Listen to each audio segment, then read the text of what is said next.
Assalamualaikum warahmatullahi wabarakatuh. Perkenalkan, nama saya Lucy Sulistiani dengan NPM 202620111201. Di sini saya akan menjelaskan tentang pengelolaan sumber daya manusia dan power di salah satu perusahaan di Kota Bandung. Dan tugas ini saya buat untuk memenuhi salah satu tugas dari dosen pengampu manajemen perusahaan industri, yaitu Bapak Rohman Agus Jatnika. Sebelum saya menjelaskan lebih jauh tentang pengelolaan sumber daya manusia dan powernya, saya akan menjelaskan terlebih dahulu tentang isi dari materi yang akan saya paparkan, yaitu diantaranya adalah mengenai definisi, fungsi, sejarah dari perusahaan tersebut, dan yang terakhir adalah pengelolaan sumber daya manusia dan power dalam perusahaan tersebut.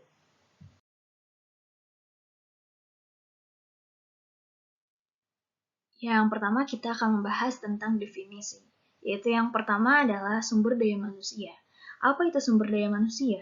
Sumber daya manusia adalah individu yang bekerja sebagai penggerak suatu organisasi, baik institusi maupun perusahaan, dan berfungsi sebagai aset yang harus dilatih dan dikembangkan kemampuannya.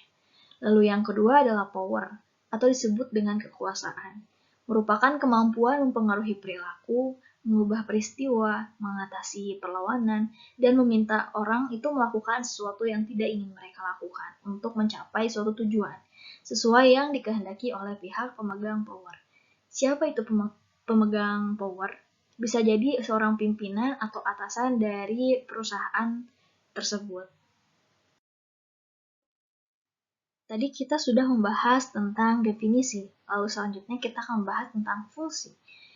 Yaitu yang pertama dari HR atau SDM-nya itu sendiri. Yang pertama, fungsinya adalah strategic partner, yaitu membantu organisasi mencapai sasaran atau target bisnisnya.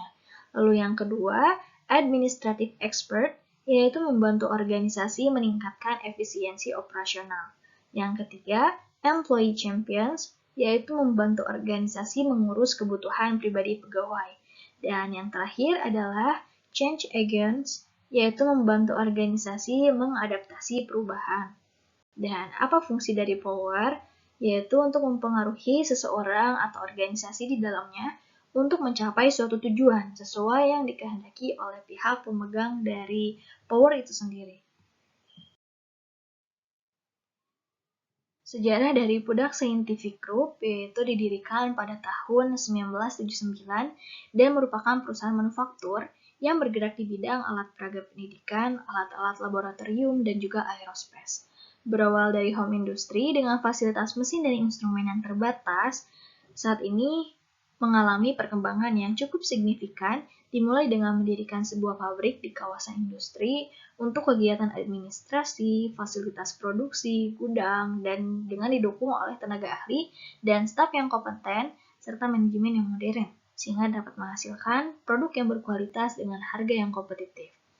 Dan Pudak Scientific Group itu sendiri dibagi menjadi 3 perusahaan, diantaranya adalah PT Pudak Scientific yang bergerak di bidang aerospace, lalu yang kedua Pudak Oriental Indonesia yang bergerak di bidang alat-alat laboratorium, dan yang terakhir adalah Civi Pudak Scientific yang bergerak di bidang alat peraga pendidikan.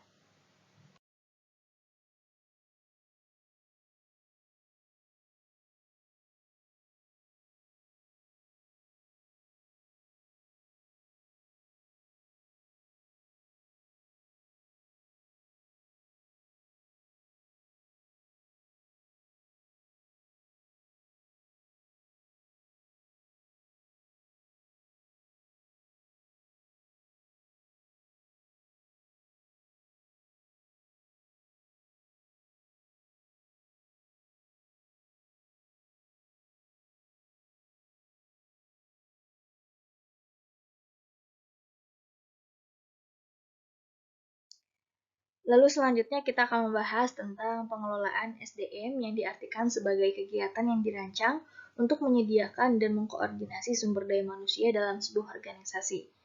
Tujuan dari PSDM ini sendiri yaitu untuk memastikan organisasi itu mampu mencapai keberhasilan melalui sumber daya manusia.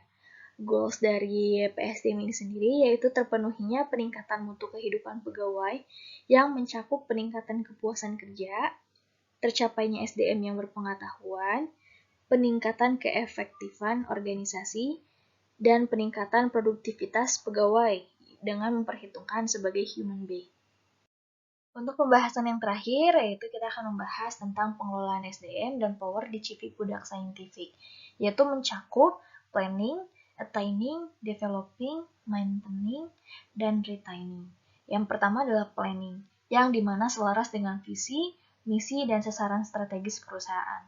Tataran teknisnya adalah perencanaan struktur organisasi perusahaan, perencanaan jumlah dan kualifikasi karyawan, job deskripsi, serta prosedur kerja seperti apa yang akan digunakan oleh perusahaan, kebijakan terkait manajemen SDM apa yang perlu dikembangkan, yang semuanya itu merupakan upaya untuk mendukung pencapaian sasaran strategis perusahaan.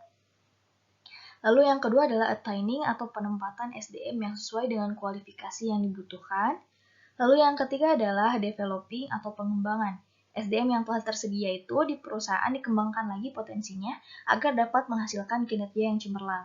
Yang keempat adalah maintaining atau mengelola dan mempertahankan seperti standar salary yang kompetitif dan benefit lain yang dapat memberikan diberikan perusahaan kepada karyawan, membangun iklim kerja yang kondusif seperti kegiatan-kegiatan family gathering ataupun outbound training yang berupaya membangun rasa kebersamaan dan kekeluargaan di perusahaan tersebut. Dan yang kelima adalah retaining, merupakan gabungan antara mempertahankan atau mengeluarkan karyawan. Mengeluarkan berarti dua hal, yaitu memecat atau pensiun. Dalam hal ini, Departemen HRD perlu menyiapkan strategis yang aman dalam melepaskan karyawan dari perusahaan, baik yang berupa rasionalisasi, pemecatan, ataupun karyawan pensiun. Pembahasan tadi menjadi akhir dari presentasi kali ini. Akhir kata, saya ucapkan terima kasih banyak kepada dosen pengampu mata kuliah Manajemen Perusahaan Industri, yaitu Bapak Rohman Agus Cantika, serta rekan-rekan lainnya yang sudah menyempatkan untuk menonton video ini. Mohon maaf bila ada kata yang kurang berkenan, dan terima kasih banyak. Wassalamualaikum warahmatullahi wabarakatuh.